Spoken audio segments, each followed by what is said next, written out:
പ്രിയപ്പെട്ട സുഹൃത്തുക്കളെ, നമ്മുടെ ചാനലിൽ ഞാൻ PJ Joseph, Jose K Mani വിഭാഗം കേരള കോൺഗ്രസ്സുകളുമായി ബന്ധപ്പെട്ട ഒരു വീഡിയോ ചെയ്തപ്പോൾ ചില ആളുകൾ ഇങ്ങനെ എന്താണ് ഈ ആൻറ്റി ഇൻകംബൻസി ഫാക്ടർ ഉണ്ടെന്ന് പറയാൻ കാരണം എന്ന് ചോദിക്കുന്നത്. അപ്പോൾ പ്രേക്ഷകർക്ക് ഞാൻ ആദ്യം നന്ദി പറയുന്നു. കാരണം 1400ഓളം ആളുകൾ 2 ദിവസത്തിനുള്ളിൽ കണ്ടിട്ടുള്ള ആ ഒരു വീഡിയോ, അതിൽ ഇന്ത്യയിൽ നിന്ന് ആ വീഡിയോ കണ്ടിട്ടുള്ളത് 11.2% ആളുകളാണ്. അപ്പോൾ ധാരാളം പ്രേക്ഷകർ നമ്മൾ ഈ പറയുന്ന കാര്യങ്ങൾ പുറത്തുനിന്ന് കേൾക്കുന്നു. നമ്മൾ വലിയ ഏതെങ്കിലും രാഷ്ട്രീയ പാർട്ടിയുടെ പിന്തുണയോ അല്ലെങ്കിൽ ആരെങ്കിലും ഫണ്ട് ചെയ്ത് ചെയ്യുന്നതൊന്നുമല്ല, മോണിറ്റൈസ് ചെയ്യാൻ വേണ്ടി ചെയ്യുന്നതല്ല. തെരഞ്ഞെടുപ്പുമായി ബന്ധപ്പെട്ട സാഹചര്യത്തിൽ എൻ്റെ പഴയ ഒരു പ്രൊഫസർ പറയുന്നുണ്ട്, ഒരു ജനാധിപത്യ സമൂഹത്തിലെ വിദ്യാസമ്പന്നരായ പൗരന്മാർ ജനാധിപത്യ പ്രക്രിയയോട് മുഖം തിരിഞ്ഞു നിൽക്കുന്നത് ശരിയല്ല എന്ന്. അതുകൊണ്ടാണ് ഇടപെടുന്നത്. ആൻറ്റി ഇൻകംബൻസി ഫാക്ടറിനെ കുറിച്ച് വളരെ ലളിതമായി സൂചിപ്പിച്ചാൽ,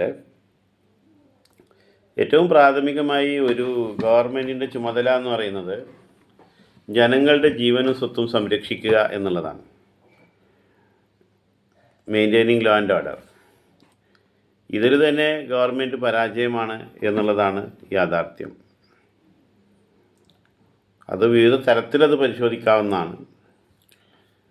ADGP Ajit Kumar RSS chief തെത്രബായ ഹൊസബെല്ലയെ 2023 കാണുന്നുണ്ട്.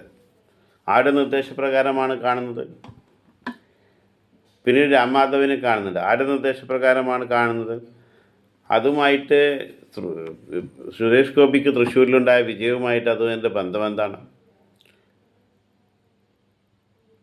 കേരളത്തിലെ പോലീസിൽ RSSൻ്റെ സ്വാധീനമുണ്ടായി എന്ന് പറഞ്ഞത് VD സതീഷിനോ രമേശ് ചെന്നിത്തലയോ PK കുഞ്ഞാലിക്കുട്ടിയോ PJ ജോസഫോ അല്ല, CPIയുടെ നേതാവ് ആനി രാജയാണ്. അപ്പോൾ ഇവിടെ ആൻറ്റി ഇൻകംബൻസി ഫാക്ടർ ഉണ്ട് എന്നുള്ളതിന് CPIയുടെ അണികൾ പോലും തൃപ്തരല്ല എന്നല്ല അതിൻ്റെ അർത്ഥം. പിന്നെ ഈ GSDP ഗ്രോസ് സ്റ്റേറ്റ് ഡൊമസ്റ്റിക് പ്രൊഡക്റ്റിൽ നമ്മുടെ ഡെപ്റ്റിൻ്റെ തോത് 24% മുകളിലാണ്.